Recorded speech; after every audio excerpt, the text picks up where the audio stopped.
Okay, good morning to all of you. So we are working on this, right? We are looking, we are looking for equations of this type: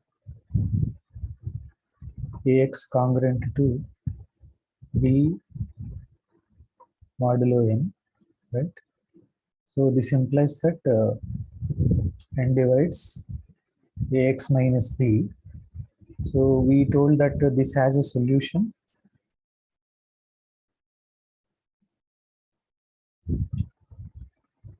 only if and only if, in fact, it has a solution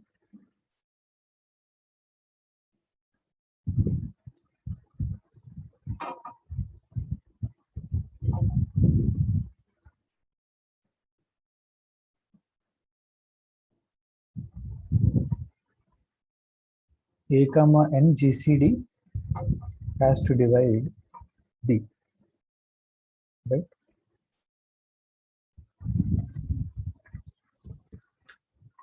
Okay,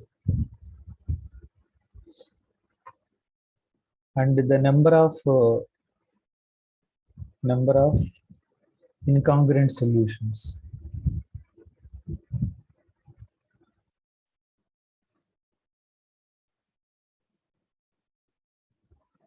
modulo n is exactly is GCD of a comma is GCD of a comma n, right? So this is what we are looking.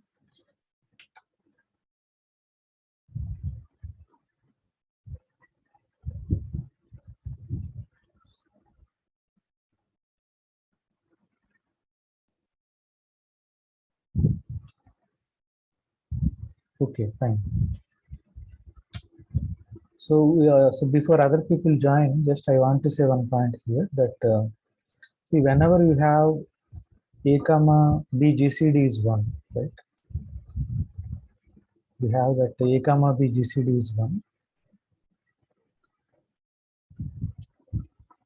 A comma b GCD is equal to 1 implies what?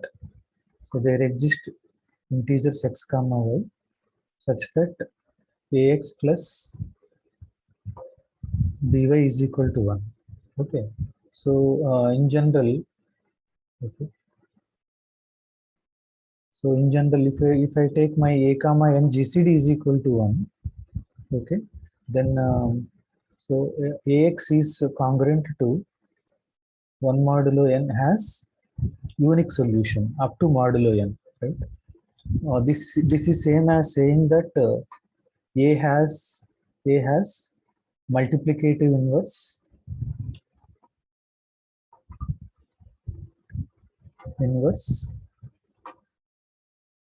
modulo n, right? So this is what we have.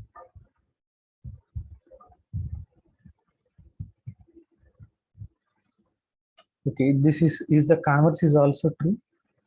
So here you see that ax plus ny equal to 1 means I can take ax minus 1 is equal to n into something, so n divides. So that's why I wrote directly. Now what about the converse? If ax equal to 1 mod n solution, okay, let us look at that part.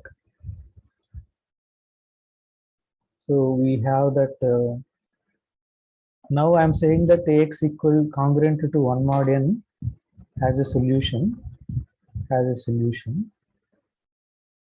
then this implies automatically a comma n GCD has to be 1. So what is happening is that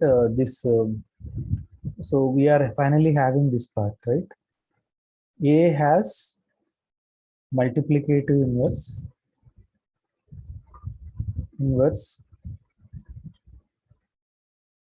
modulo n. So if and only if a comma n GCD is 1. This is very, very, very useful thing. Okay. So because of that, when you study group theory, all the numbers which are relatively prime to n, they form a group and all. So that is the thing, right? So main inverse is the important thing. So they will prove inverse like this.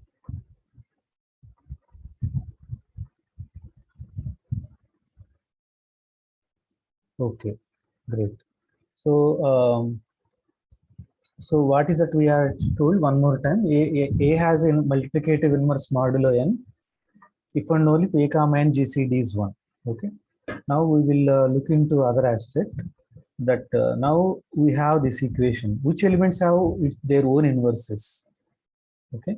Next question is that which elements have their own inverses modulo n? That is x square is congruent to 1 modulo n. Okay. So then the question is that for which is it has a solution or not, like that. Okay. So any one of you, can you tell us, are there any, what are the solutions to this?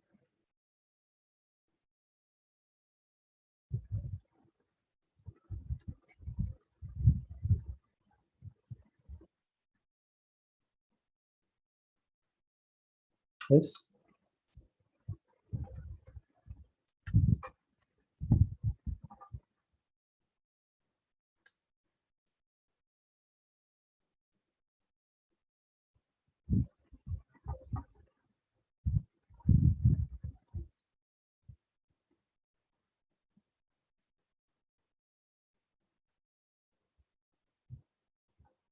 Hello. Any one of you?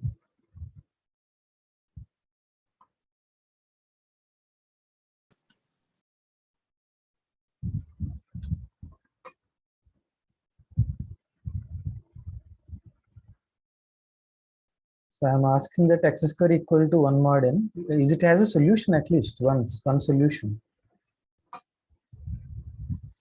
Hello. X equal to 1 is a solution. X equal to 1 is a solution. Is there any other solution to this? N plus 1.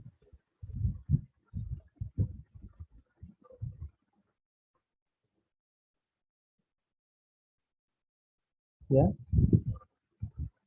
Is there any other solution to this? N plus 1. So x equal to 1 is a one solution, modulo n. I'm asking, is there any other solution? Usually, what is the solutions of x square equal to 1? Forget about congruence. Be fast, man. X equal to 1, x equal to minus 1. Minus 1. What do you mean by minus 1 modulo n? N minus 1. N minus 1. So x equal to n minus 1 is also a solution. Hello. So at least we have two solutions, right? That is x equal to 1 and x is equal to minus 1. These are both are solutions. Okay, that is for sure. But is it only, there are the only two solutions? That is a question mark, right? So that also we'll try to look at. For example, I take x square is congruent to. So you people are doing some quiz exam, but I asked this question there. I gave examples also, but some of you may give now answer to that. So how many solutions are there for this one?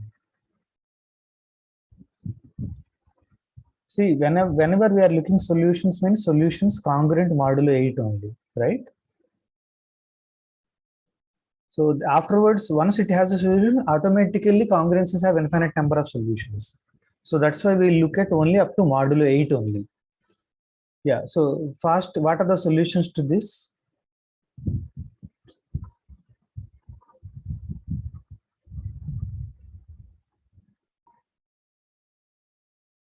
Hello?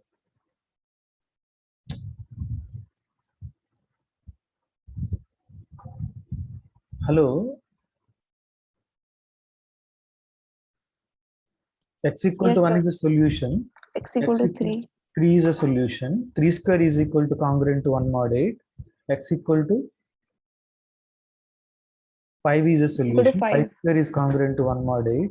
X equal to 7. 7 square is congruent to 1 mod 8. But no two of them are congruent to each other. So it has 4 solutions. Okay. So that's why it is not true that even you look at this one.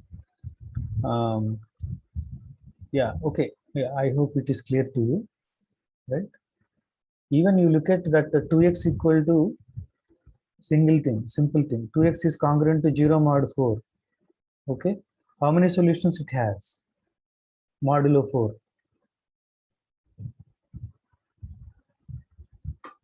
So it is a linear equation, look like linear congruence equation, but it has two solutions. Yeah, one is x equal to 0 and other one is no response actually. X equal to 2. Achila, you are the only person doing. I don't know what happened to other people. Substitute करके बताने के लिए भी वो दिक्कत हो रहे हैं. X equal to 0, x equal to 2 into 2 0. Why it is not possible to tell? Okay, x equal to 0 and x equal to 2, right? Okay, fine.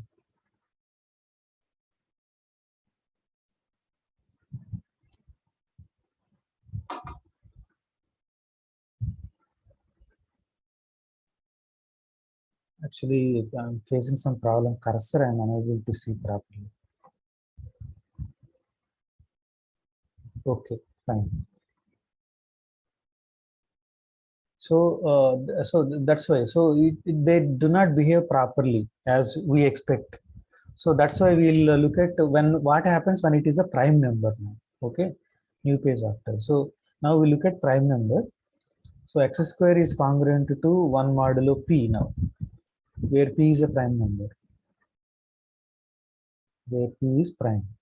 Then what happens? Okay. So then, so tell me then what happens? X square is congruent to 1 mod p means what? P divides x square minus 1. Yeah. So p divides x square minus 1, right? P divides x square minus 1. Yeah, this implies p divides actually X minus 1 or x plus 1. I mean, I thought that we should not tell, okay, because others are not responding. sorry, sir. Yeah, it's Sorry. okay. It's okay. Mehak, now tell me what next.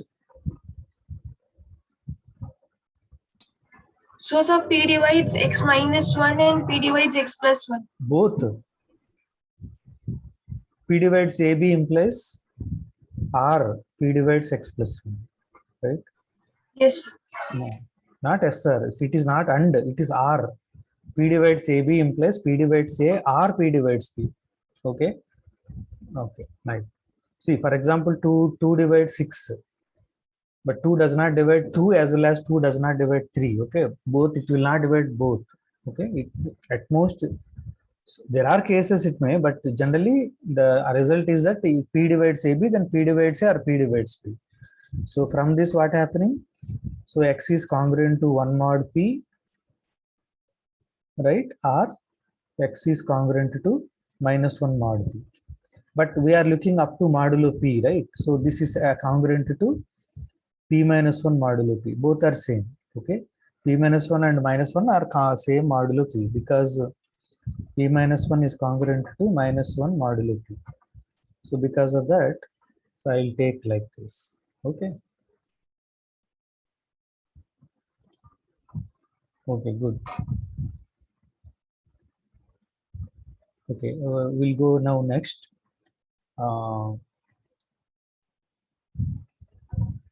So these are the only solutions when it is a modulo P. So it behave exactly the way which we like. Okay, and now let P be an odd prime. Let P be an odd prime. Okay, this implies now if P is an odd prime, I am looking for. Then we look at these numbers, right? 1, 2, 3 up to P minus 1. Okay. Now, which element have inverse modulo P? Anyone now? Anyone of you? Is 1 has inverse modulo P?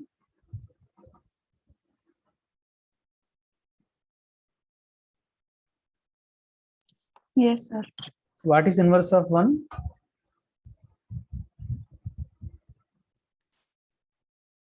Just now we proved x square is congruent to 1 modulo P has two solutions, x into x equal to 1 modulo P, x into x equal to 1 modulo P. So now what are the values for that? X equal to 1. 1 has inverse. 1 into 1 equal to 1 modulo p. So 1 has an inverse, right? And what are other elements have inverse? Okay, is it every element has inverse here? No one is responding. How can I do? Yeah, Achila, so we will continue, okay? Yes, sir. Yeah, continue now. I'm thinking, I'm a little confused. No, that's okay. One has one inverse. Yes. Is 2 has inverse modulo p? 2, GCD of 2 with P is 1. So that is So what it we has done. an inverse. So we, that is what we in the beginning we discussed, right? So I told it is Yes. very important also. So this is I told, right? So every element will have an inverse. then, because P is prime. So this is what I'm saying. This is very, very important. A has a multiplicative inverse modulo n if and only if a comma n GCD is 1. What is the proof again? Because very useful, I am again repeating. Okay, A has multiplicative inverse modulo n means AX congruent to 1 modulo n. That means A comma n GCD 1. That's what we discussed in the previous class. If A comma n GCD is 1, then by Bezoart's identity there exists x and y such that AX plus ny equal to 1. That means AX minus 1 is equal to n into minus y.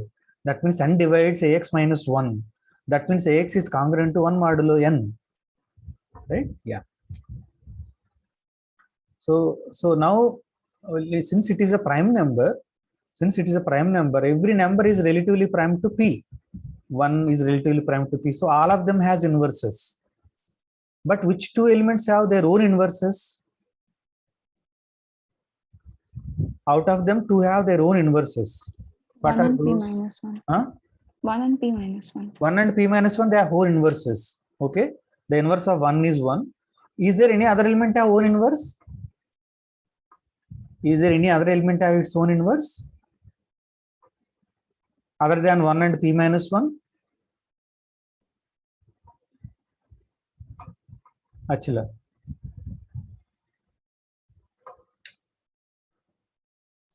I'm thinking, I don't think so.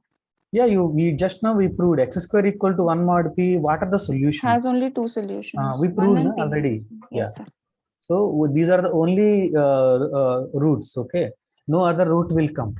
Okay, otherwise that has to satisfy. It is not satisfying. We already proved that either x equal to 1 mod p or x equal to minus 1 mod p. That means these are the only. So every element. Okay. Yeah. All of them have inverses.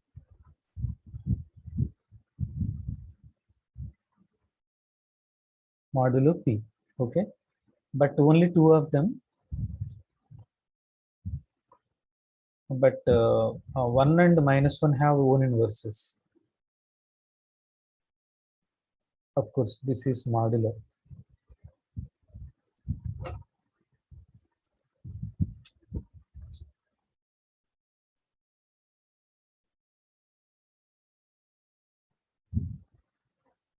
Okay, have own inverses.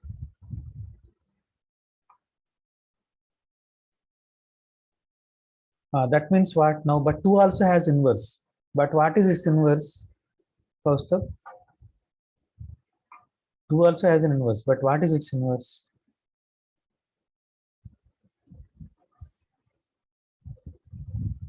Okay, you put Z. Okay, Mehak, Rutuja, any one of you, please speak.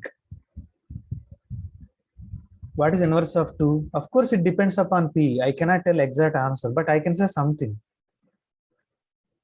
They do not have their own inverse, right? They do not have their own inverse means what? Yeah, Achila. So is But it it will be, Yeah, Achila, go ahead. so it will be something other than Other than itself, 1 itself. and P minus Yeah, 1. it has some other inverse. Okay, inverse of 2 is some other element. From again 2 to it is lies in between 2, 3 up to P minus 2. Inverse of 3 is some other element. not 3, but it is between 2 and p minus 2, right? Okay, now tell me that what happens to this now, modulo p now. Yeah, now if I take this 2 into 3 into 4 into 5 into up to, I'll take p minus 2, right? Yeah, this is congruent to what?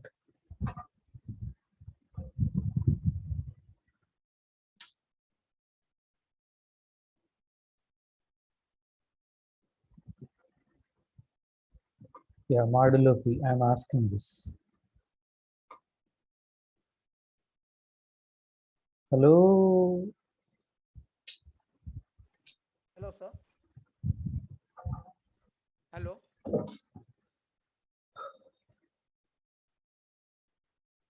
You ask me to just to teach without asking questions, anything. I am actually explained 2 inverse is one of these, 3 inverse is one of these, 4 Hello, inverse sir. is one of, they It come is in one. pairs. So 1. It is 1. Okay, so all of its inverses are here, so it is equal to 1. Okay, so this is congruent to 1 modulo p, right? So this is congruent to 1 modulo p. So proof is very simple. What we are doing, you will see now. Okay, now I'll multiply both sides by p minus 1. What happens? Okay, so now from this, okay, now I'll multiply. So 2 into 3 into 4 into up to p minus 2 into, right, p minus 1 is congruent to p minus 1 modulo p, because p minus 1 is congruent to p minus 1 modulo p, correct?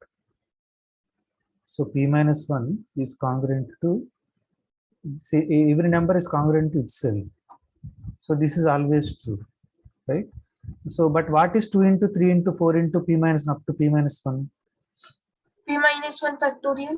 So p minus 1 factorial is congruent to what now? P minus 1 mod p, which is minus 1 mod p. Minus 1 mod p, right? Minus 1 mod p. Thanks. Okay, so this is I'm asking simple questions only. What is 1 into 2 into 3 into up to p minus 1? That is p minus 1 factorial. So what is that we proved? When p is an odd prime, so p is a prime, so 2 also it is true, easy to check. For 2 minus 1 factorial is simply 1, right? 1 is congruent to minus 1 mod p, that is my 2, that is correct. So this is always true. Okay, yeah, so you remember that I am telling greater than 3, because when 3, the only numbers relatively prime to 3 are 1 and minus 1, so there it is nothing. Okay, at least we need to have some numbers, p minus 2 tak jana hai to. Okay, yeah, so what is that we proved now? We proved that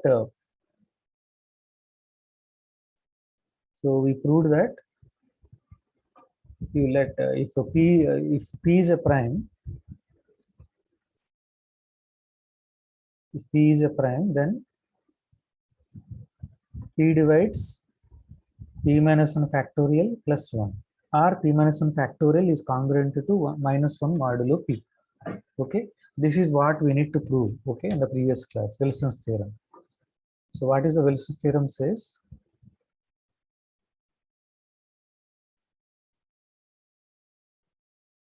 So let Wilson's theorem says that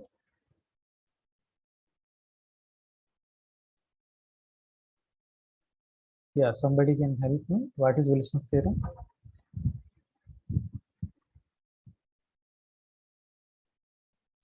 Let n be a natural number. Very good. Yes. Let n be a natural number, n belongs to n, full stop. Then Then, n is a prime if and only then n is prime. If and only if n minus 1 factorial. is congruent to minus 1 Minus. modulo n. In the last class, we proved this part. If n minus 1 factorial is congruent to minus 1 modulo n, we proved that it is prime only. So how we proved, that is also easy to remember, right? So actually, So suppose n minus 1 factorial is congruent to minus 1 modulo p modulo n. Okay. Then I can see that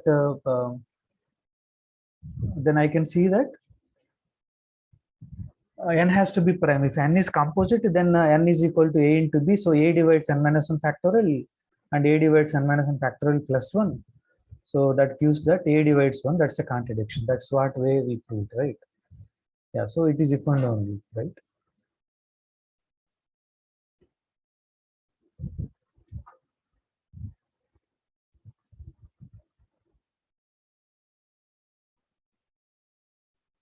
Okay, let us see.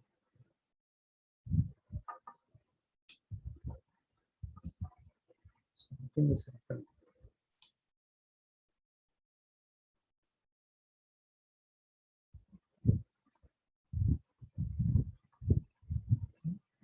So this implies that here we have minus 1 modulo n. Okay.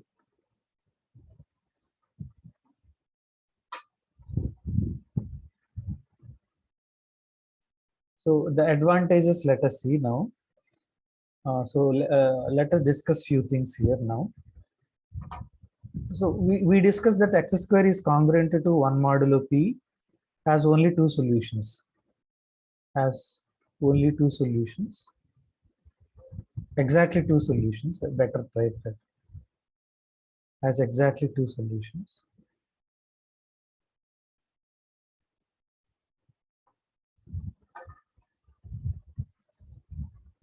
Exactly two solutions if whenever p is prime.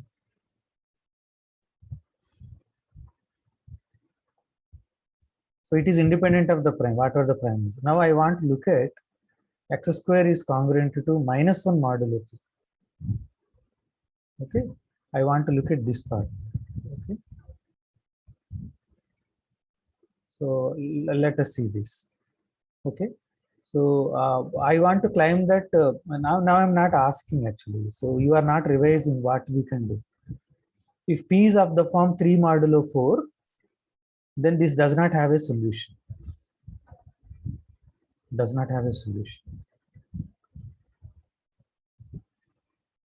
But even then I'll try to give.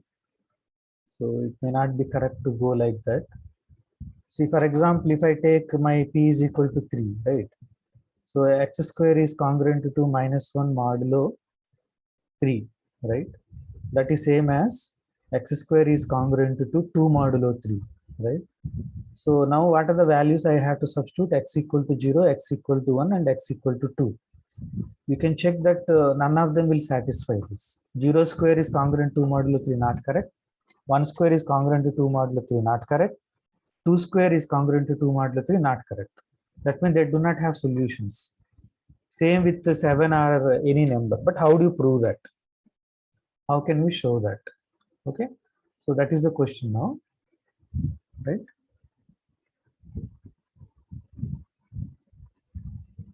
That is the question now. So that we will try to now look at. Suppose p is of the form 4k plus 3. Okay, so Shivani, can I ask you, are you there, Shivani? Yes, sir. Yes. Okay, so Shivani, just for some time, so I talk to you. Okay, na? Is it okay? Simple only. Okay. Simple. Yes. Yes. P is of the form 4k plus 3, right?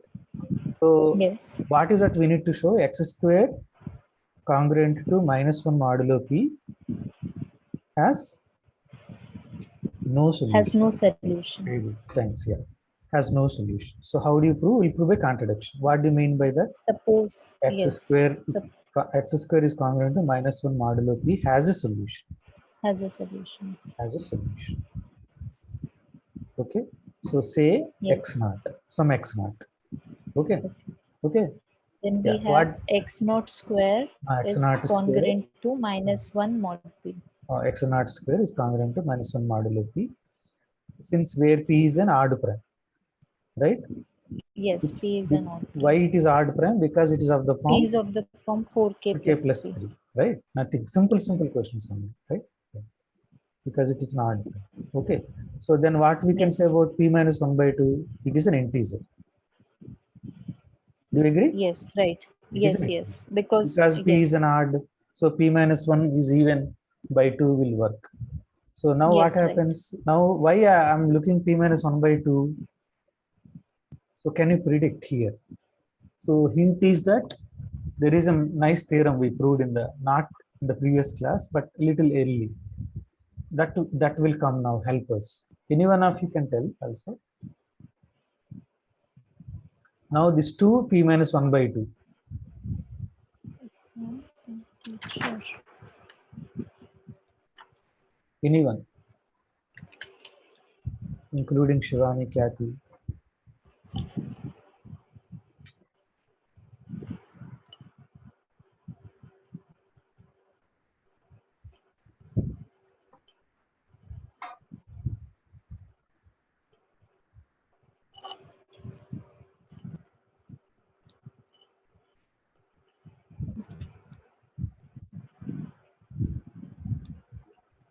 Yes. Okay, so x naught square is power p minus 1 by 2 is congruent to minus 1 power p minus 1 by 2 modulo p. Do you agree with this?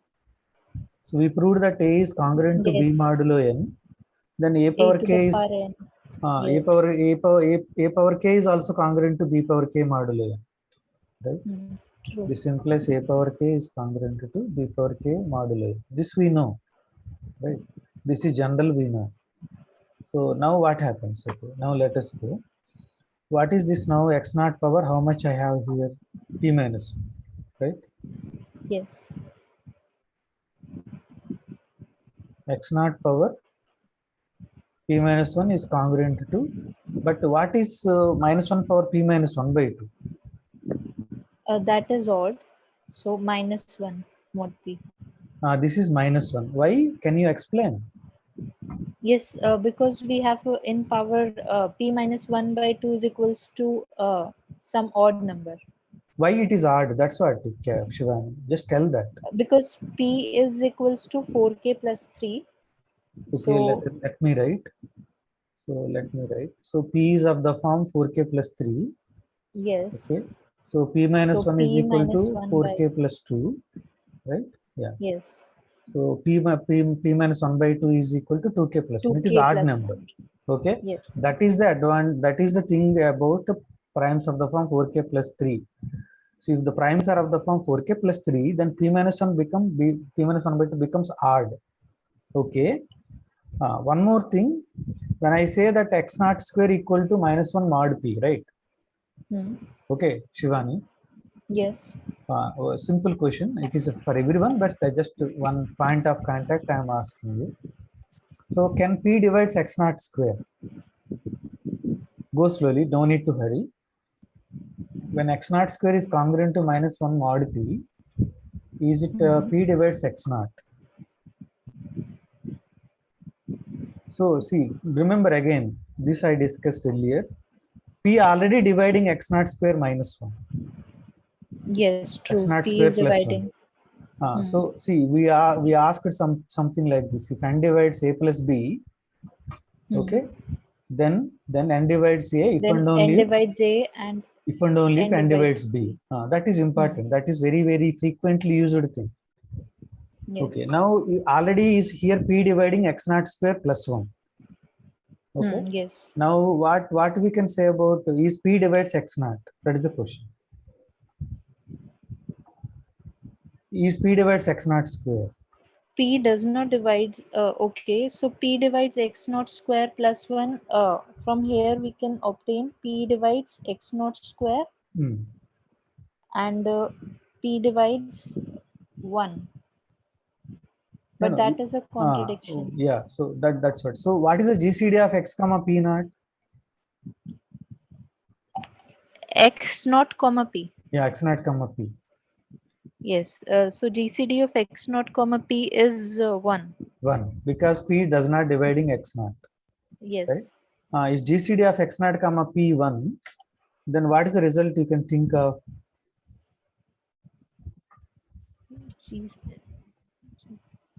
Any one of you? P is 1. That is the situation, yeah.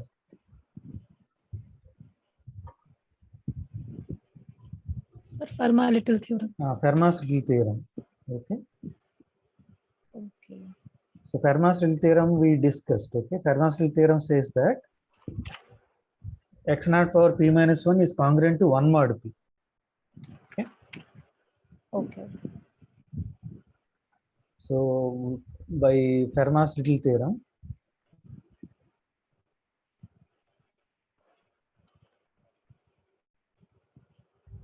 we have that x naught power p minus 1 is congruent to 1 modulo p.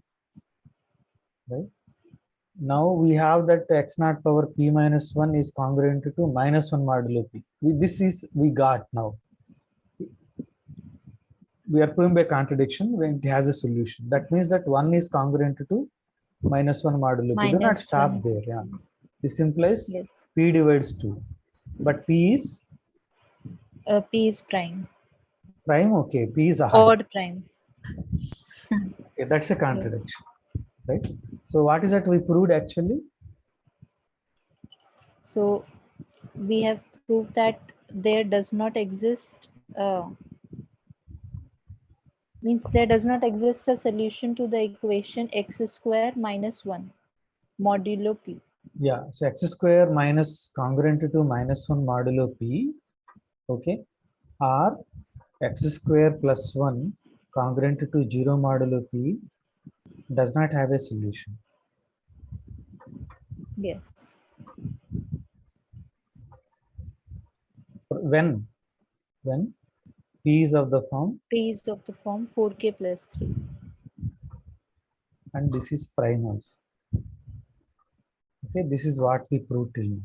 Okay, so generally I will not make as a theorem statement and all. Okay, so yeah, so all are little flow only. Okay, but now natural question comes: what happens when? Please, what happens when p is of the form? 4k plus 1. Yeah, right. This is the question mark, right? So here p is prime.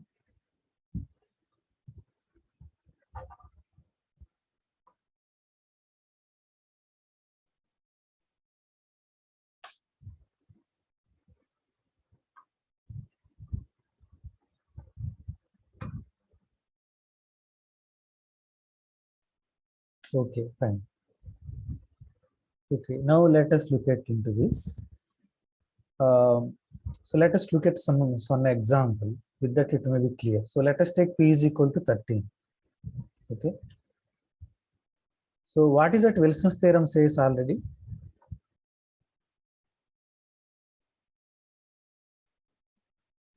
Achila?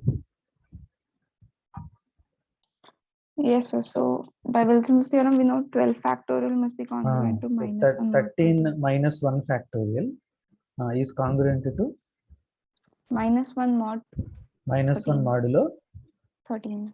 13. Right? We have this, right?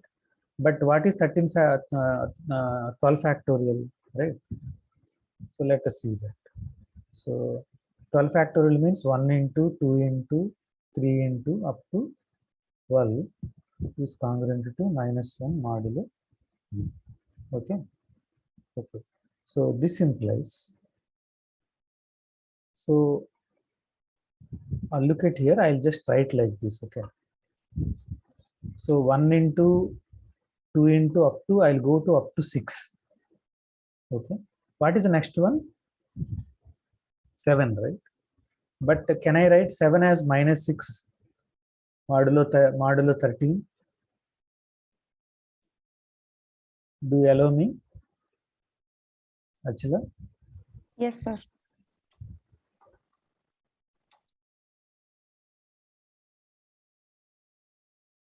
Right?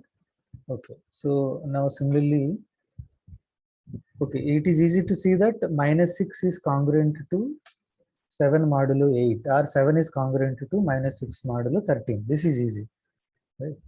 In particular, so x is congruent to 13 minus x modulo x minus 13. What? 1 minute. What is that I'm talking about? Minus x is congruent, right? Minus x is congruent to, right?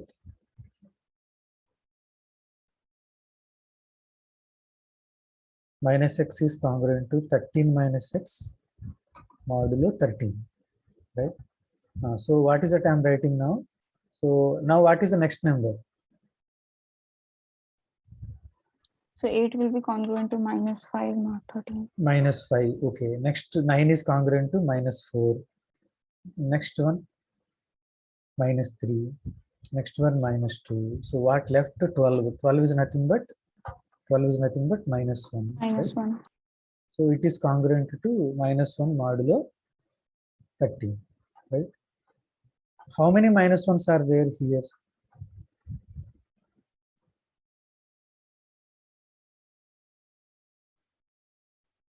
See, let us write one more time. So 1 into 2 into up to 6 into minus 6 into minus 5 into minus 4 into minus 3 into minus 2 into minus 1 congruent to minus 1 modulo 30.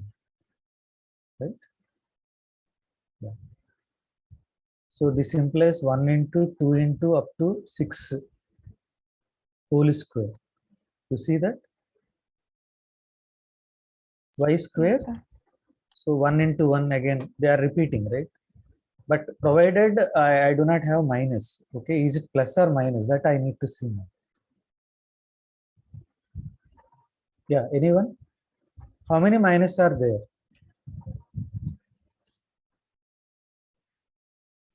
6. 6 minus are there. So that is even, right? So what about now? Minus minus gets cancelled, right? Mehak? Yes, sir. Yeah, so that is cancelled. So we have this. Right? So that means what? So this is actually, but what is, so in general, if I take P, how do you prove that they are exactly even number will be there when P is of the form 4k plus 1, right? So for example, P is of the form 4k plus 1, if P is of the form 4k plus 1, then what happens? This implies, so P minus 1 is equal to 4k, right? This implies P minus 1 by 2 is equal to 2k, right? So this is even. So so total I am taking P minus 1. In the P minus 1, I divide into two parts, P minus 1 by 2, P minus 1 by 2. Both are even number of them are there. So what is that we proved finally? What is that we proved actually?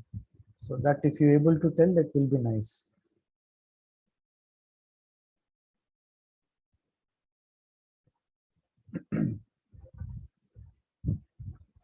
If P is of the form,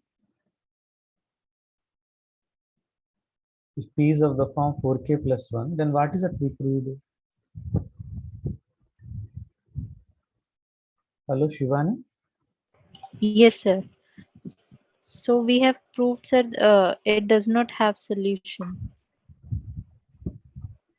Means for the previous one, a particular case, we have shown that it cannot have a solution. Which one does not have a solution? This one, sir. Means here we got a contradiction, right? No. What is that we got here finally? So 1 into 2 into 6 whole square is congruent to Minus 1 mod 13. so what is that we got from that? So, sir, here this is a square. This is a positive number. Okay. So Achila, what is that your? So, So Mehak is saying something. Yeah, Mehak. Yeah, Mehak. so it could be 1, 2, dot, dot, dot, P minus 1 by 2, the whole square is congruent to minus 1 mod 30, minus That- 1 mod P. Okay, so I'll write, but I need more than that. Okay, but first let us write that. So, but that is p minus 1 by 2 factorial whole square is congruent to minus 1 modulo p. Okay, because we are doing something, so that you need to bring first, right? So this is some number. Okay, uska square equal to minus 1 modulo p. So what is that we prove?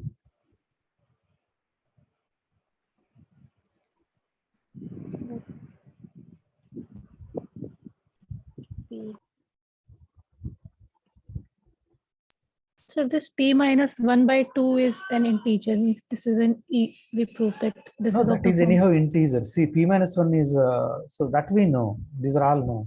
What we proved is that x square is congruent to minus 1 modulo p has a solution. Yes, sir. In this case, it has a solution. X square is congruent to minus 1 modulo p has a solution.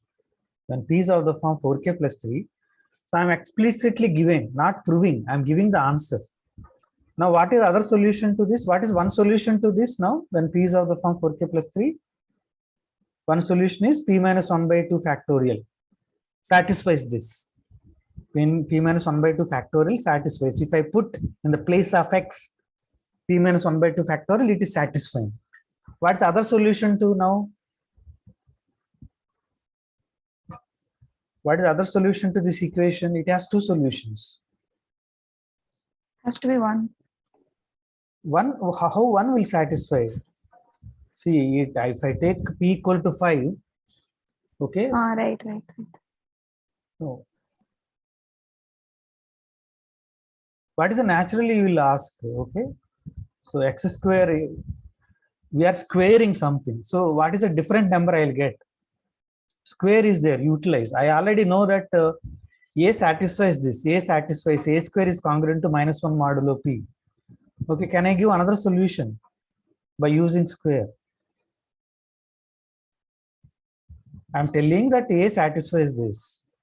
Now, can you give me one Minus more A will solution? Huh? satisfy. Minus A. Minus a, right? Minus a. So it has not only just one solution. Now I'm giving all the both the solutions. So x square congruent to minus 1 modulo p when p is of the form 4k plus 1 has two solutions. Okay.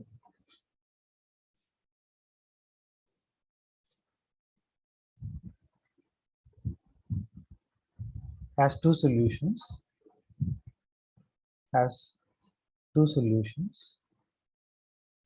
One is p minus 1 by 2 factorial. Other one is p minus 1 by 2 factorial minus of that. Okay.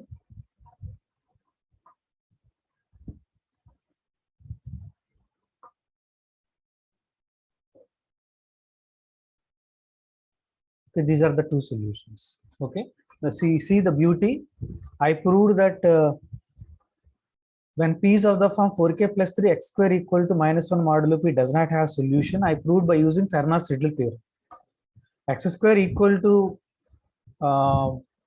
congruent to minus 1 modulo p has a solution. I proved by using Wilson's theorem. Okay, just I'll give 1 minute time. Please go through it. Okay, then I will ask one of you to go through. Okay, what is till now we done? Okay.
Okay, so what is that we done is that x square is congruent to -1 modulo p, has no solution, has no solution.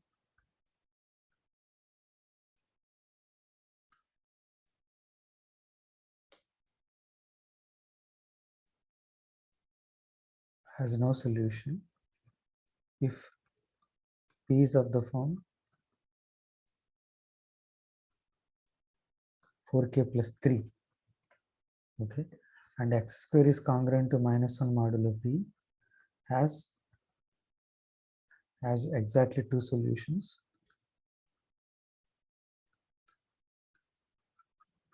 If p is of the form 4k plus 1. So how we proved? So Shivani, can you recall the proof of these things? Okay, so we have proved that x naught x square is congruent to No, minus no, 1 which one mod you are p. telling? You need to be clear. Sir, okay. When Yes, p is sir, of the form that is 4k. what I'm saying. Ah, I'm discussing the first case. okay, first case means p is of the form 4k plus 3. And you Yes. want to show that x square is congruent to -1 mod p does not have a solution. That you Yes, want to right. discuss. Yeah, tell me. Yes. So we proved that by contradiction. So suppose that it has a solution, Hmm. say x naught square.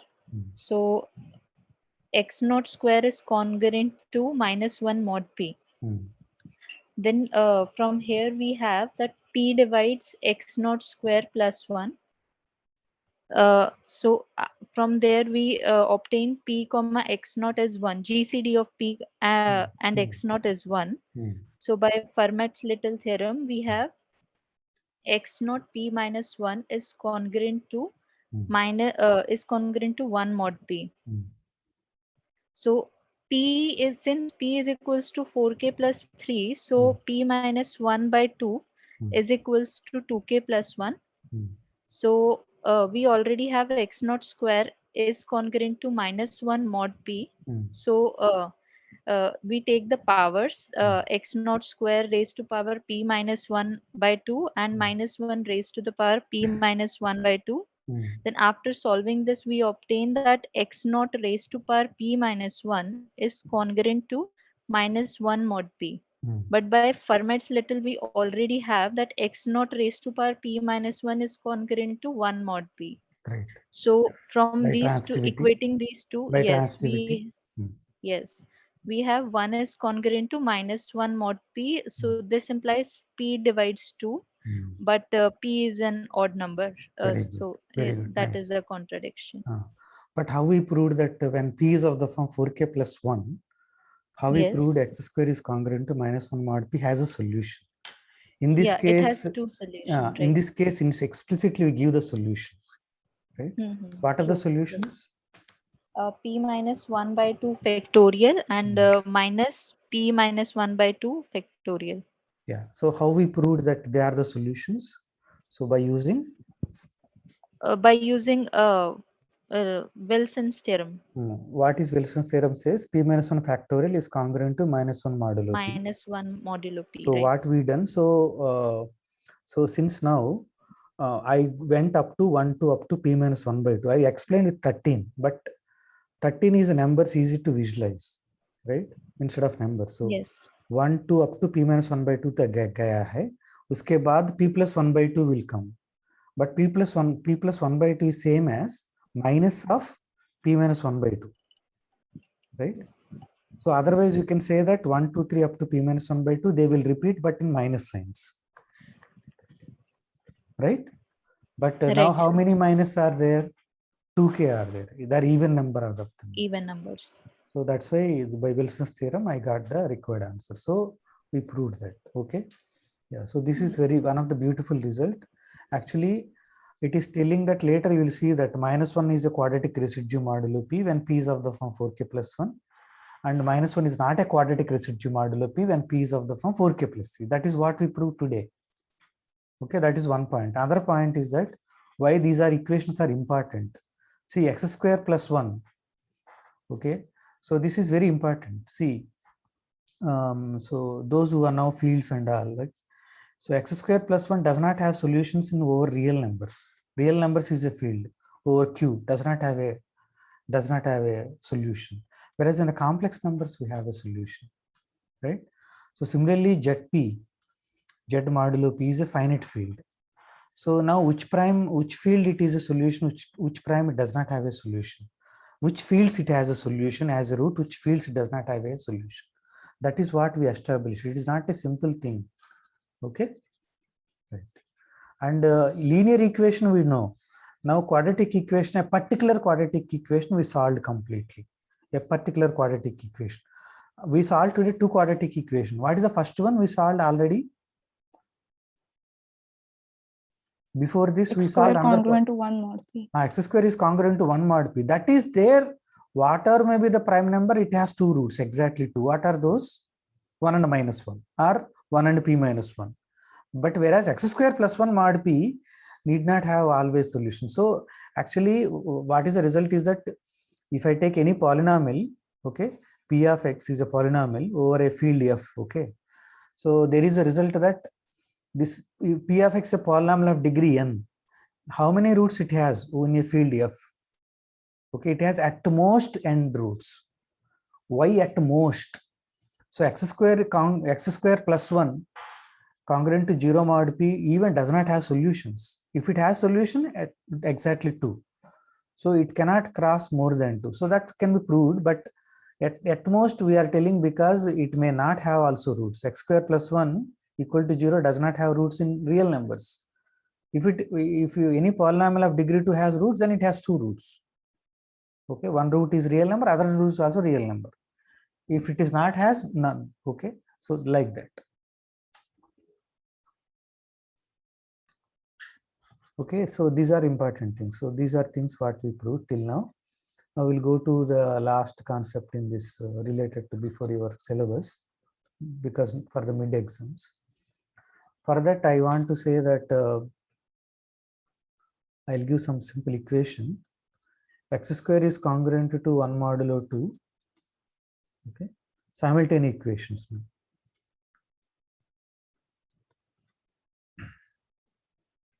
Can you find a solution to this? Now simultaneous system of congruence equations.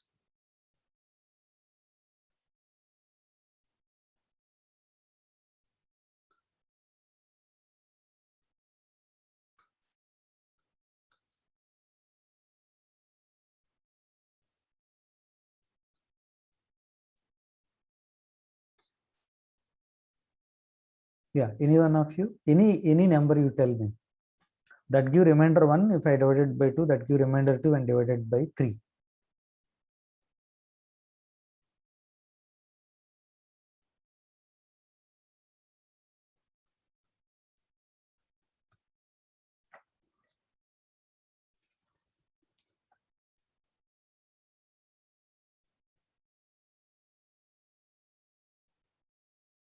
No one is ready to want to give. So 5. 5 will work, na? Yeah, Mac, thanks. Yeah. So why you are not responding? Great, thank you at least now. X equal to 5 will work, right? So 5 is congruent to 1 mod 2. So first equation satisfy karne ke liye just I need to look at odd. I can remove that. Now which odd number satisfies second equation? That's enough, right? Okay. So so can you give me one more?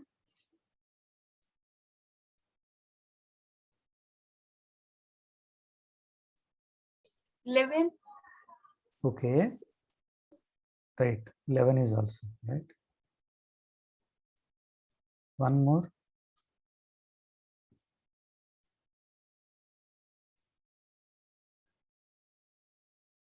$17. One more.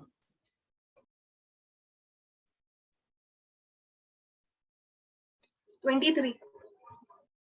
One more. Now you can give, right? Which form they are, all these numbers. What is that you are doing actually? You see that? 17 is solution. Yeah, okay. Yeah, 17 also solution. 17 is congruent to 1 modulo 2 is anyhow odd, so chalega pehle wala. दूसरे वाला 17 is congruent to 2 modulo 3 chalega. Right. Yeah. So now can you tell me general recipe now? They are infinite are there. So what are those? 5, 11, 17, 23. Next one you know, right? Then I'm asking. Sir, Kostov told 3k plus 2, odd number of the form 3k plus 2, his mic is not working properly. Okay.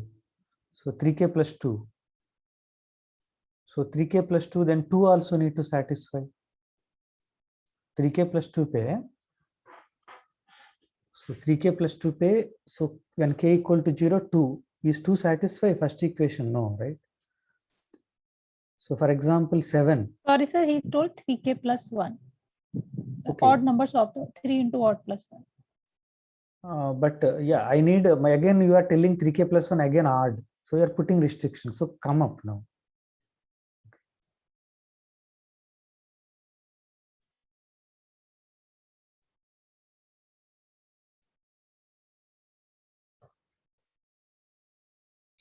So it is of the form 6k minus 1. 6k minus 1 is same as minus 1 को हटा देंगे.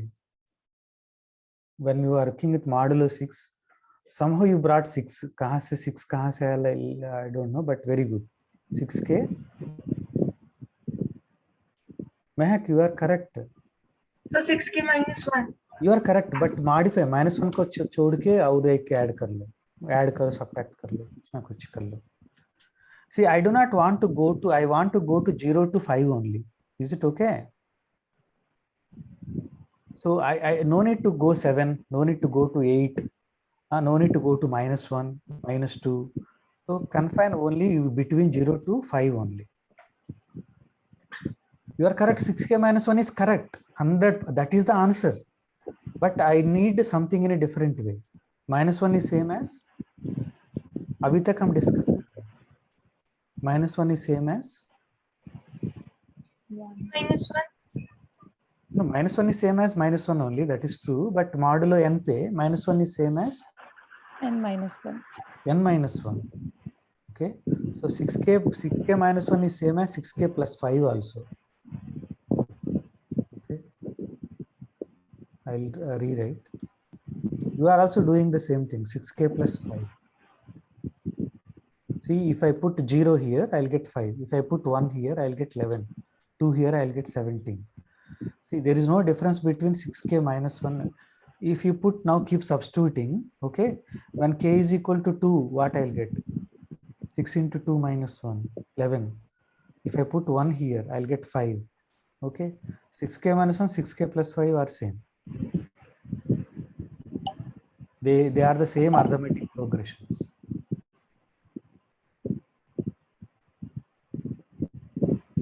Okay, but what is the 6 related to this problem?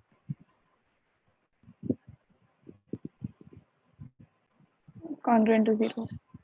No. What is the 6? How 6 is related to this problem? So suddenly I asked one question. LCM of 2 and 3. LCM of 2 and 3. LCM of 2 and 3. So great. That is LCM of 2 and 3. In this case, 2, 3 GCD is 1. So it is exactly product of those two numbers. So 6k. And what is this 5? 5 is one of the root. So 5 is one of the root. Right? So now is it possible for me to combine these into one equation?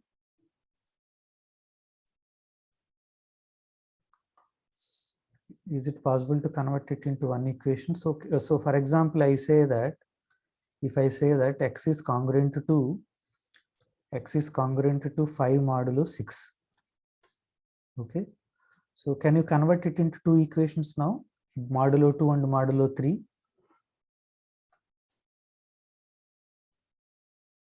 See, 6 divides x minus 5. That is the meaning. 6 divides x minus 5 means 2 also divides x minus 5. 2 also divides x minus 3. 3 also divides x minus 5. Are you following? Okay, 1 minute. Let us explain further. So I am telling that this equation. So this equation, x is congruent to x is congruent to 5 modulo 6 is same as these two equations, combined equations. Why? So now 6 divides x minus 5, but 2 into 3 divides x minus 5. Right? So 2 divides 2 into 3. Bad luck, अभी भी ऐसा सब कुछ लिखना पड़ रहा है. So 2 divides x minus 5. 3 also divides x minus 5. Okay? So 3 divides 6. 6 divides x minus 5. So 3 divides x minus 5.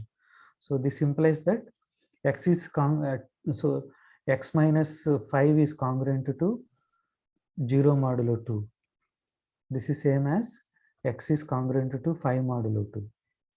Okay, but 5 is congruent to 1 modulo 2.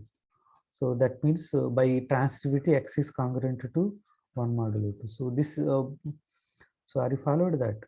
So 2 divides x minus 5, say I got that x congruent to 1 modulo 2. So now come to this part. Okay, so 3 divides x minus 5.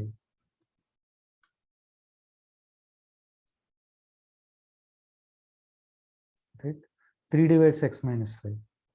So what do you mean by 3 divides x minus 5? 3 divides x minus 5 means x minus 5 is congruent to 0 modulo 3. इसका मतलब क्या है? X is congruent to 5 modulo 3. But 5 is nothing but 2 only, modulo 3 पे. Otherwise you can write one more time. 5 is congruent to 2 modulo 3, transitivity and all, right? So I am telling you that why I wrote x congruent to 5 mod 3 same as x congruent to 2 mod 3 by transitivity. Okay, that proof also we are giving. I am not just saying. Okay, because 5 is congruent to 2 modulo 3. Right. So you see that two equations converted into one equation is converted into two equations. Okay, so that is the advantage.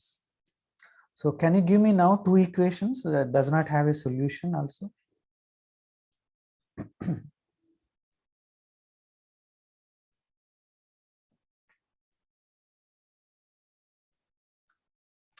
Okay, so I'll tell you a few things now. Okay, try those things. See, when I have congruence equations, right? X is congruent to, so in particular I will take much more. Some ax1 congruent to what is that I want to say? A का छोड़ दे, B का छोड़ दे. X is congruent to some a1 mod n1. Okay, x is congruent to a2 mod n2. Okay, so you have to give the values for a1, a2, n1, n2 such that it does not have a solution. That is easy. So even if you give for first one does not have a solution, it works. But remember, this always has a solution. First one is always has a solution. Somebody help me, why it always has a solution?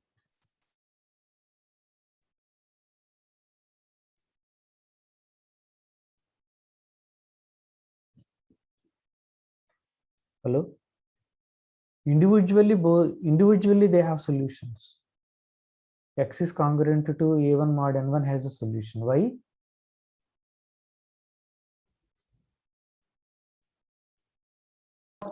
GCD of 1 and N1. See, GCD of 1 and N1. But even before going to that, you can tell, Achila. That's great, actually. Thanks for telling that. X will equal to A1 will always be. A1 will always work. That also we can say. When X coefficient is 1, but that is the only solution, modulo N1. Okay, that's okay. So independently they have solutions, but together may not have solution. Are you following, Achila? Now, question is clear? Yes, sir. Yeah, good.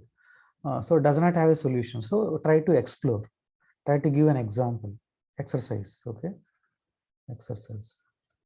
What is exercise? You need to give 2 or more also. First 2 के लिए try कर लो. Second exercise. Exercise 2. So now I have this one has. We look at here in the previous problem, right? in the previous problem, this x is congruent to 1 modulo 2 and x is congruent to 2 modulo 3 has a solution. What is the solution? 5, right? Up to modulo 6 only we will generally go. Afterwards, automatically any multiple of 6 plus they will work. Okay, once it has solution, it has infinite number of solutions. Any a multiple of 6 will work plus adding to that. But what is this 5? 5 is a number between 0 to 5. Okay, how many solutions are there from 0 to 5? Unique is there, right? But I want that, so it has a solution, mod n1 and mod n2. Mod n1, okay. X is congruent to a2 mod n2. Okay, so has 2 incongruent solutions at least.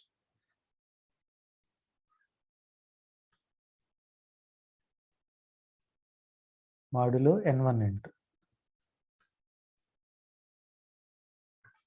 Is it clear to you?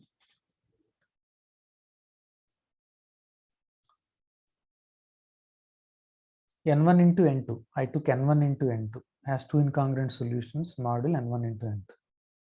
Okay, so let us explore maybe. Let us try. So let us take my x is congruent to say I don't know, but I'll try. Okay, 1 modulo 6 leta hu. Okay, and x is congruent to 2. If I again take 1 modulo 6, then it has one solution. What is that? Okay, let us try this way.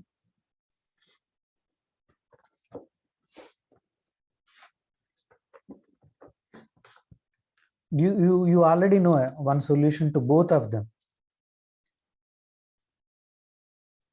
Hello. It satisfies both of them. You know what? One. Now I am looking up to modulo 54. Yeah, Kathy, can you go ahead?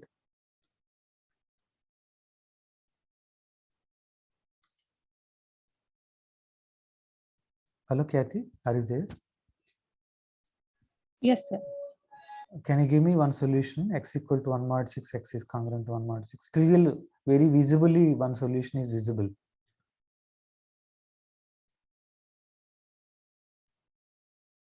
Achala?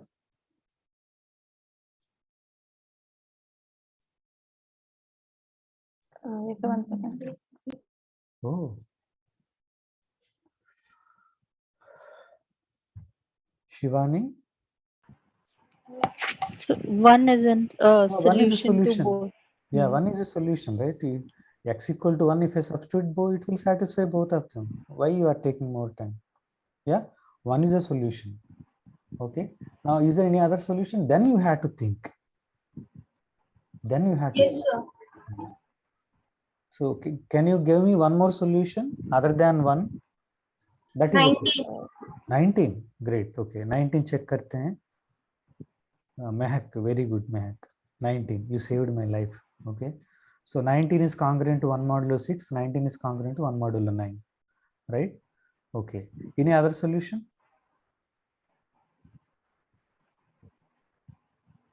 37. Yeah. 30? 37. Very good. You got something. Okay. you found how to get it. You found something.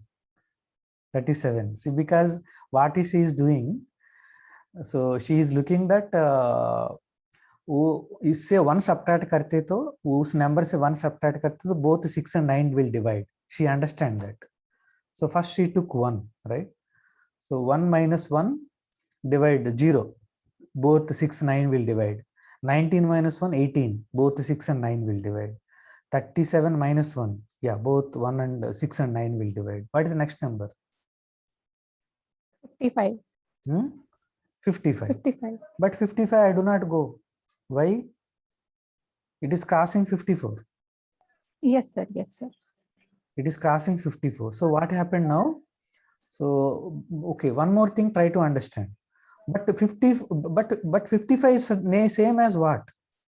Modulo 54 be 55 is same as 1 only. So I am not finding any. Okay. Once 1 is a solution, so any 54 plus k is also a solution. Infinite will come afterwards. Okay. But 55 is same as 1 only. So I want incongruent modulo solutions up modulo 54. So next solution is, as pointed out, 19. Then once the 19 is a solution, then again 54k plus 19. These are all solutions, infinite. Okay. Next one is what? 37. 137 is a solution. 54k plus 37. These are all solutions. But these are the three incongruent solutions. But why we got 3? When earlier we got only, okay, let us see one more example. So that will help you. So x is congruent to 2 modulo 5. Okay. And x is congruent to 3 modulo 7. Okay. Can you somebody help me? Mehak only may help, but okay, take time.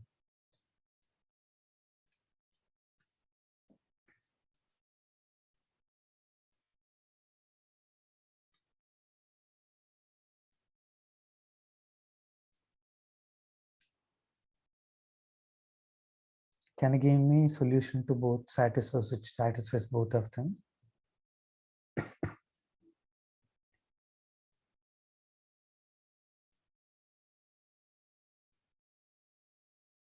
See, now I have to do modulo 35. So no need to check before 35. Okay, check up to 35 only. So these two congruences I convert into mod 35 also later.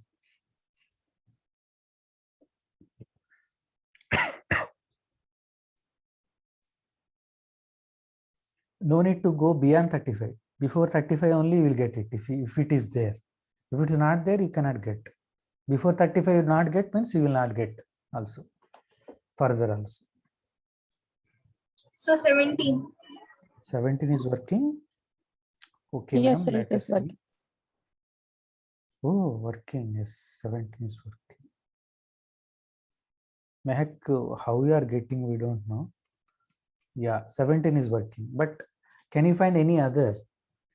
You will fail. Okay, this is the only solution. Between 0 to 35, 0 anyhow will not satisfy. Even 1 onwards, 1 not satisfying. Like that, if you go, luckily 17 we got, but no other. Okay. So what is a conclusion? So if I have two congruence equations, sometimes it does not have a solution. That I not given, but you can find out easily. Sometimes it may have two incongruent solutions. In fact, I give 3 incongruent solutions, right? I gave this here 3 incongruent solutions. So, why here we got 3? Okay.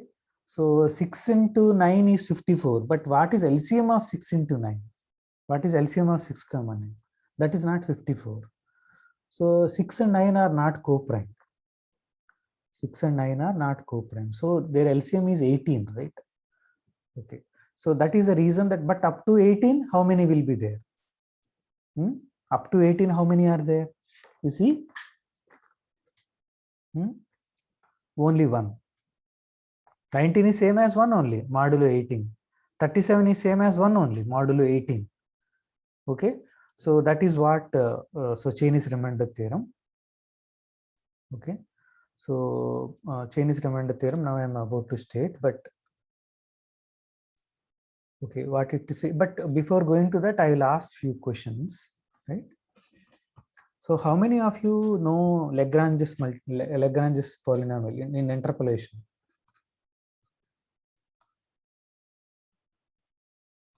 So I have x0, y0, x1, y1, x2, y2, some points are given. I want to fit a polynomial passing through these, right? So you done numerical analysis course? Achila, are you done course on numerical analysis? Yes, sir. Lagrange interpolation came? Yes, sir. So do you remember? How do you find the product? Yes, it was something like f of x0, I mean y naught into x ah, minus x1 into x ah. minus x2. What is that we do? Actually, we'll consider this, right? X minus x1 into x minus x2 into x minus x3 by x naught minus x1 into, we'll substitute x naught in above, multiplied by f of x naught, that is y naught. Okay, plus what is the second term? F of x1 into x minus x0, X minus x0, right? x minus x0, yeah, into X x minus minus x2 x2 into x minus x3 right, by upon x1 minus x x0. naught and all, and here we have f of x1, right? Yes. Right, like that we do. Okay, now the degree of each of these polynomials is 3, 3, 3. We'll get a, so we have 4 points and I have that, right? So here something is missing, so that just remember. Yeah, mathematics, wherever it is, so some common things will be there, so this technique we will use now. Yeah, anyhow, I'll just keep it. The x naught, y naught is another 1 point. Okay, these are the 4 points. Lagrange interpolation is like that. Okay. And so this is one thing. And the next one I want to tell you that if T is a linear transformation, okay, from V to W. Okay. So I want to find a linear transformation. So linear transformation is also a function first. So to know the function, I need to know its value at each and every point in the domain, right? In order to define a function. But I told you that it is a linear transformation. Then it is sufficient to know its values at some points only. What is that?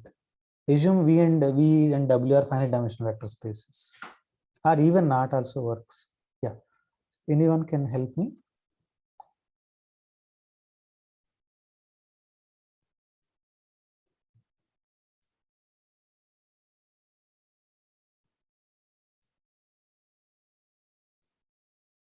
Yeah, Kathy, Shivani, any one of you. On the basis of V. If you know what are the elements on the basis, then I know it, right? Suppose I know that the V1, V2, Vn is a basis. Okay, V1, V2, Vn is a basis for V. Okay, V ka basis hai, right? Then I'll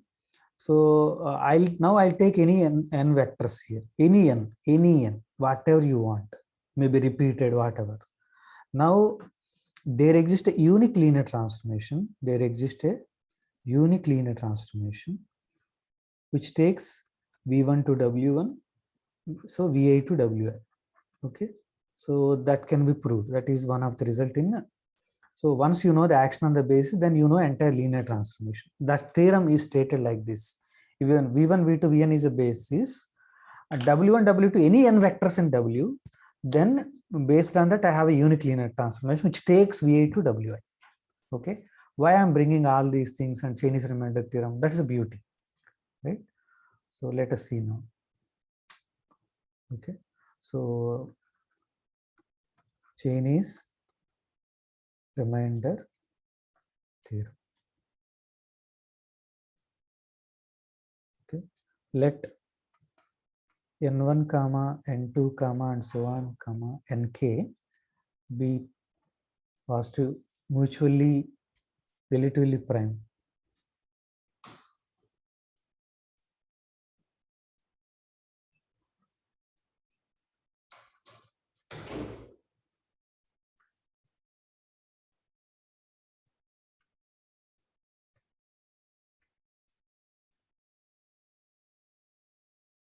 Okay,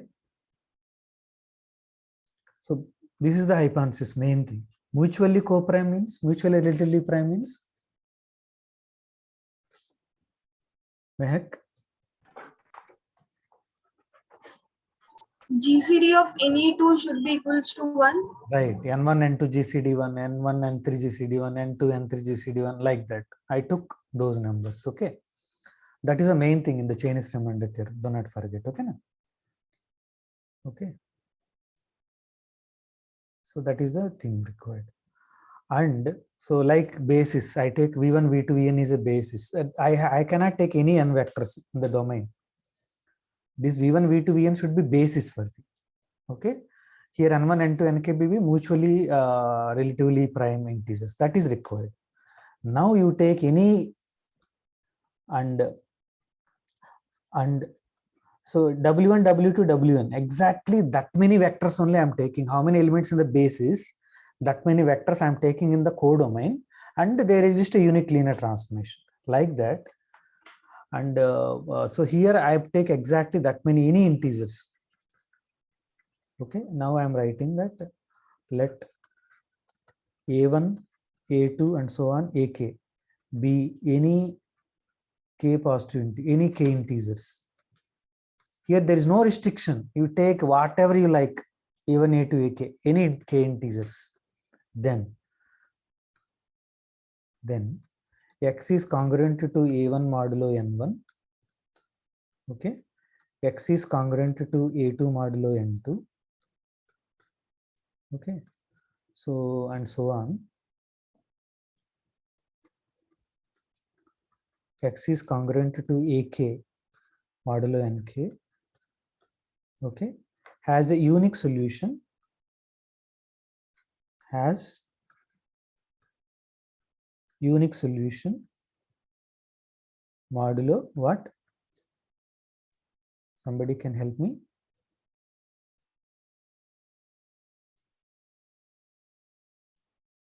N1 into N2 into N1 into N2 into up to Nk. See, beautiful, right? You understand the statement? First of all, in the mathematics, you need to understand what is this theorem is telling, what is not telling. These are very important. You take any k mutually relatively prime integers or co-prime integers. A1, A2, AK be any k integers, no restriction on them, whatever you take. Then the system of equations, simultaneous congruence equation, has a unique solution modulo N1 into N2 into Nk. Okay. So that is what Chinese remainder theorem. Okay. So how many of you able to tell? So I'll ask one of you. Now I'm not showing this one. So, but at least one of you will tell now, right? Kanak, can you help me? What is the statement? Yes, sir. So if I have integers n1 into up to nk, positive integers, such that they're relatively. Okay, one minute. Why positive integers I require? That is a good question. That is missed from me. At least you saved me. Yeah. Can you tell me why positive integers are required? Okay, I'll tell you. Actually, in the definition, so actually I told, yeah. See, when you are doing modulo n and all, so I need actually positive. So in the definition of modulo itself, I told, okay, relatively prime, positive integers. Yeah. So you remember that when modulo n, when we started modulo n is a positive integer I started with. Okay. Yeah, go ahead, please. Sorry. Now we can start again. Yeah. So if n1 up to nk are any positive integers, such that no, not any positive integer. They have some condition. So their GCD should be 1. Any two of them. So mutually they are relatively. Mutually, yes, sir. And then if I have integers a1 up to say ak, then we consider the system of congruences x is equal to a1 mod n1. X congruent to a1 mod n1, yeah. And so on, x is congruent to ak mod nk. So has unique solution modulo n1 n2 nk. Yeah. yes. Right. Okay, so now we need to prove that. So don't worry, proof is very simple. Solution. So I will now take capital N is equal to n1 into n2 into up to nk. Okay, and I also define ni is equal to, this is a constructive proof. So why I got that idea? So sometimes proofs are like that, but constructive proofs are, once you know that construction proof becomes simple. Otherwise, constructing that is very hard. Okay, constructing proofs are somewhat we need to remember. So some clever way somebody got it. Yeah, they are called constructive. Okay, so divided by Ni. Okay, so somebody can help me. What is N1, capital N1?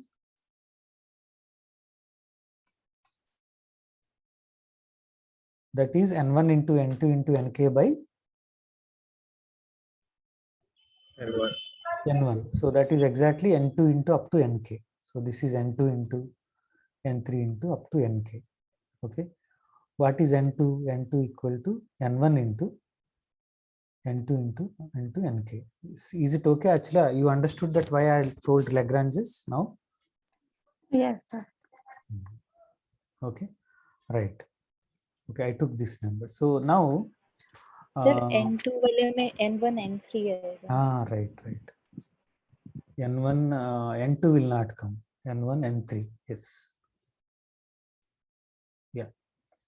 Okay. Now, somebody help me that N1 and N1. What we can say about these two numbers? Capital N1 and small n1. N1 does not contain small n1. You see that? So their GCD equals to 1. Oh, very good, Mahak. Today you are actually, yes, great. So their GCD is 1. If their GCD is 1, then what we can say about N1 modulo N1? You know something we did, today we discussed, I told very important, very useful. वो वाला.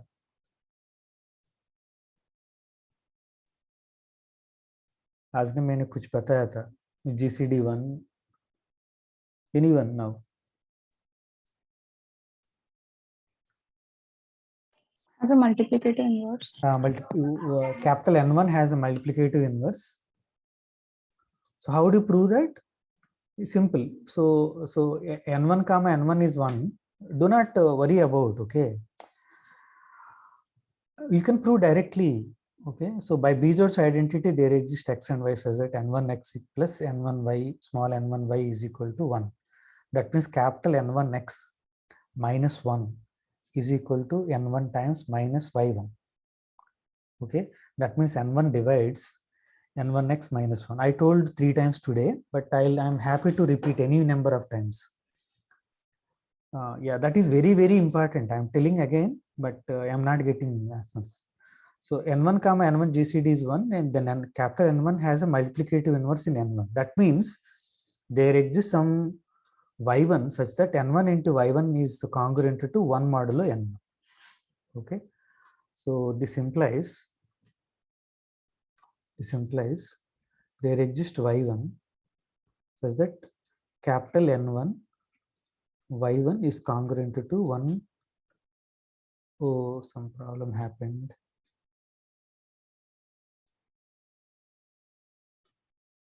Okay, I think screen. Oh, that file also gone. Okay, some problem happened. 1 minute. Yeah, think about what is that I'm telling. Just start thinking, right? In the meantime, I'll come back to it.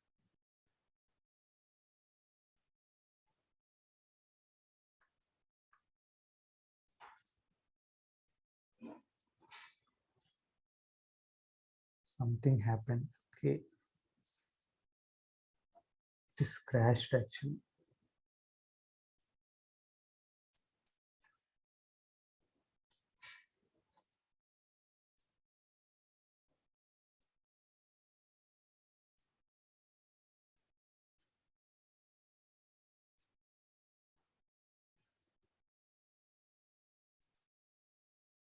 Where is it? I opened. So that is not visible at all, that file.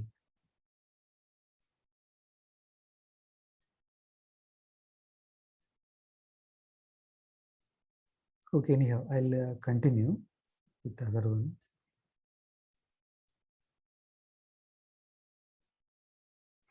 Okay, so okay, I'm not sharing, it seems.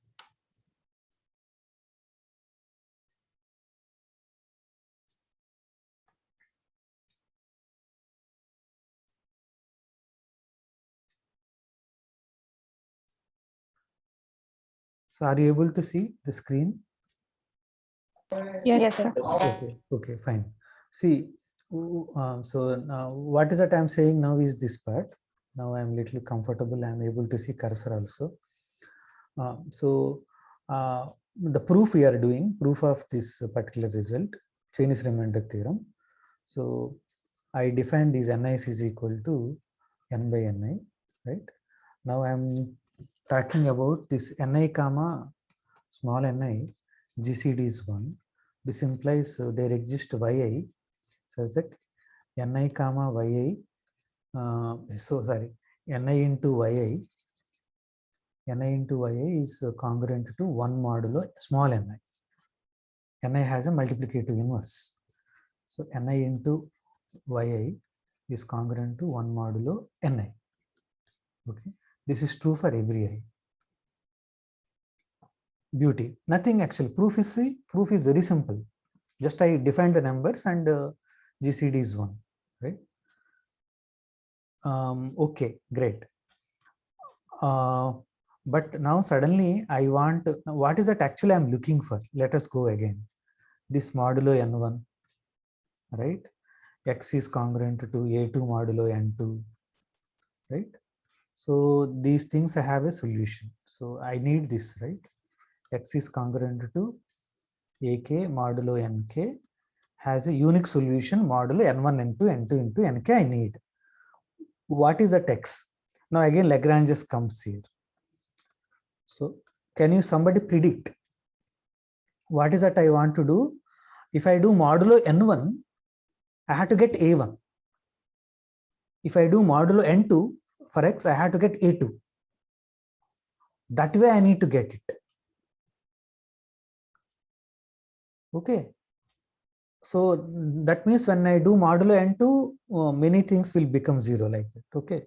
So what is that I want to say? That I will take number like this. A1 I need, right?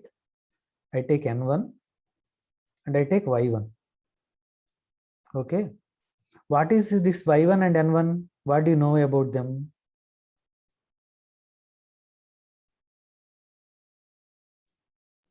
Congruent to 1 mod n1. Small n1, right? So when I take two modulo n1, so a wala becoming 1, I will get a1. Good, great.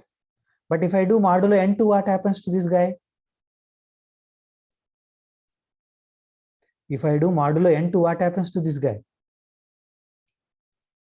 Mod n2, small n2, what happens to this? You forget what is n1.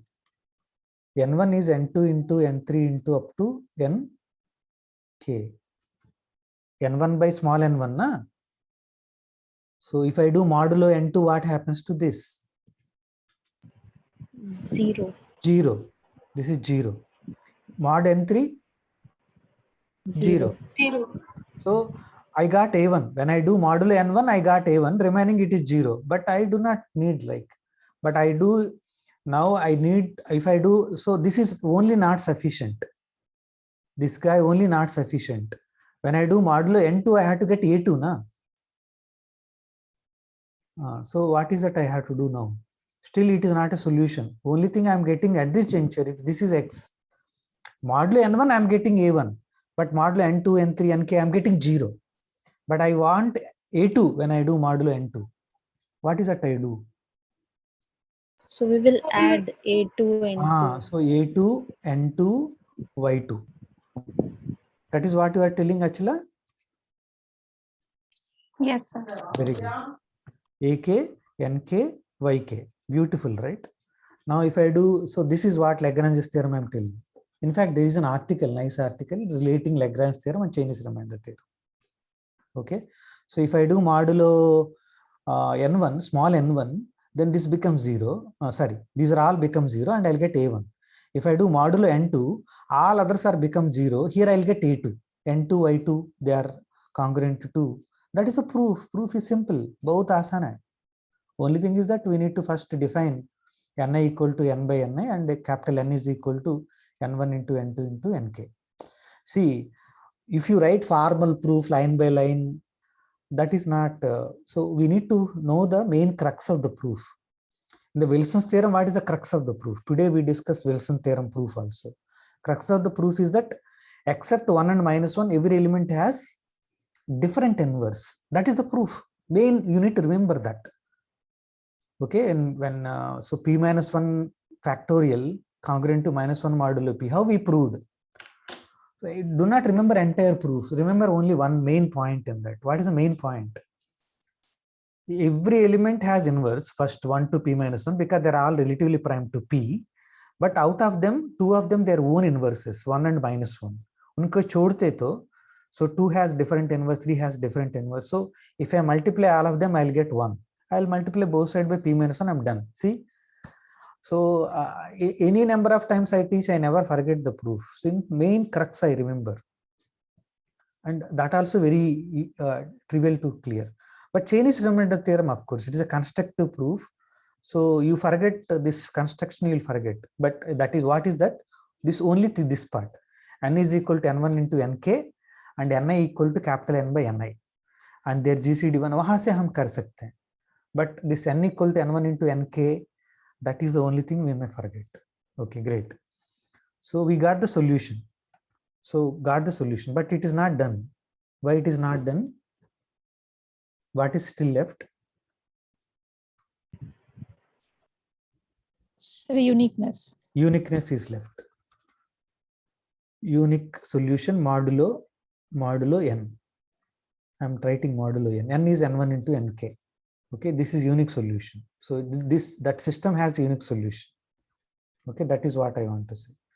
So some people, many textbooks and many teachers will take the same x and other x1. No, I will take a different problem now. Okay, so now I'll take two solutions. X1 is a solution, X2 is a solution.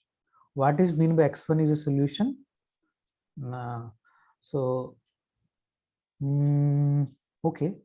So X1 is congruent to AI modulo Ni, right? This is for every I. X1 is satisfying all the system of equations, okay? Similarly, X2 is a solution to the system of equations. X2 satisfies all the equations, congruence equations. X2 is congruent to AI modulo Ni for every I. I have these things. So I'll go one after the another. So first I'll take X1 is congruent to A1 modulo N1. X2 is congruent to A1 modulo N2 also. N1, right? यहाँ से पहली equation लिया था, यहाँ से भी पहले equation लिया था. Okay, A1 mod N1, X2 is congruent to A2 mod N1. From these two, can you conclude something? Okay, it may be confusing to you, so I'll write again these two. So these are A1 only. These are A1 only. Remember, A1, A1. Can you say something now?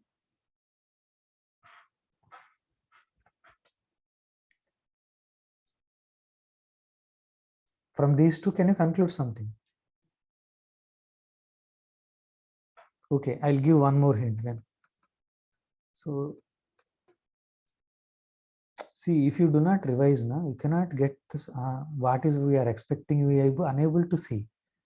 A class होने के बाद ये हो गया है. Just since I came here, that unless until you work, you will not get any subject. Okay. So second equation मैंने ऐसा लिखा था. A1 is congruent to X2 mod N1. Now you will tell. I hope at least one of you will tell. Now these two equations. X1 is congruent to X2 mod N1. X1 is congruent to X2 modulo N1. Why I'm doing all these things? I want to show that these two are congruent. X1 is congruent to X2 modulo. What is that I have to show? What is actual goal? Modulo capital N. Capital N is the goal, but I have only proved now modulo N1 only. But the same is true for X1 is congruent to X2 mod N2 also. There is no problem. X1 is congruent to X2 mod N3 also. No problem. Okay. So this is the thing. So till now I have not used one thing in the given in the hypothesis. That will help me. अभी तक मैंने नहीं use किया वो. Okay, what is that? That will help me now. If you're able to recognize, then proof is done.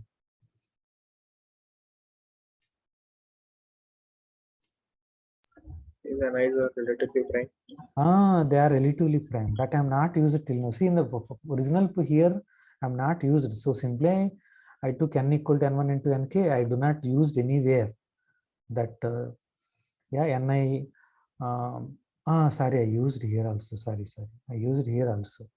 Otherwise ni comma ni GCD1 never happens. Okay, sorry, I used there also. Sorry.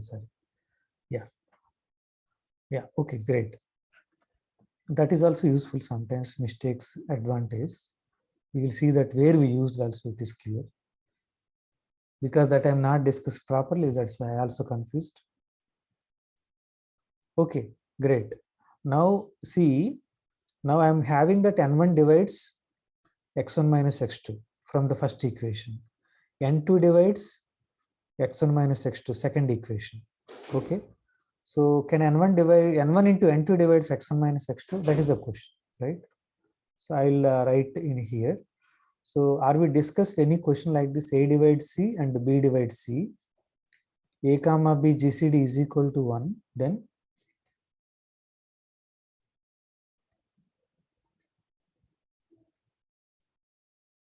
are you following why what I am saying that you are not revising? This has to come to you, not asking. Har AB bar divides C. AB divides C. Okay.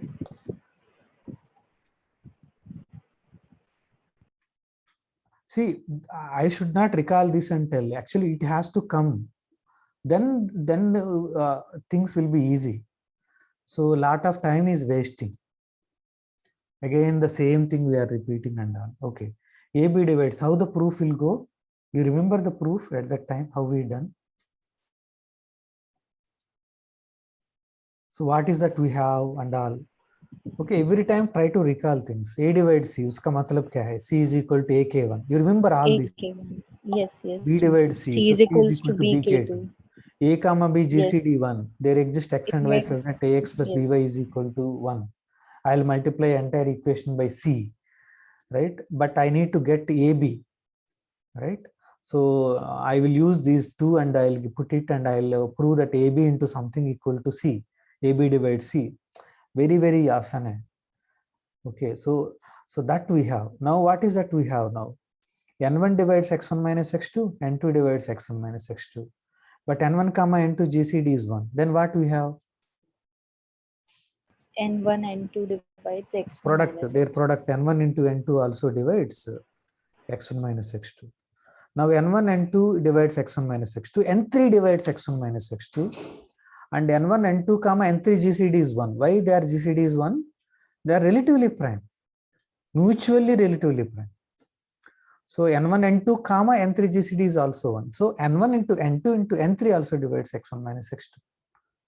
Like that I can prove that capital N divides x1 minus x2. That means x1 is congruent to x2. So they are not incongruent, they are congruent solutions only. So there is a unique solution modulo capital N, right? That is the proof. So I wrote little bit lengthy, but proof is just 2 lines only. Okay. So Chinese remainder proof is what? So what is the solution actually? The solution is x1. So this is a Chinese remainder theorem. Just you need to remember this. Then everything will be clear. AK, NK, YK. What are these N1s? N1 into up to NK by N1. Okay. What is this Y1? Y1 is inverse of N1 modulo small n1. Bas ho gaya. Right? And if x1 and x2 are two solutions, then by using transitivity and this above result, I proved that capital N divides. X1 is congruent to x2 modulo n. Okay.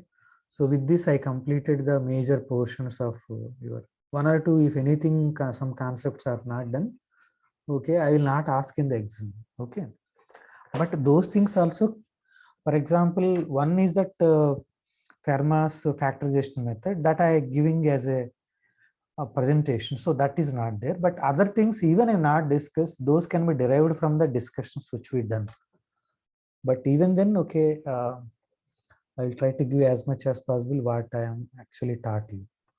So you remember that next Monday you have exam. Not this Monday also, next Monday. But I completed the syllabus, whatever the for third I completed today. So you can work out.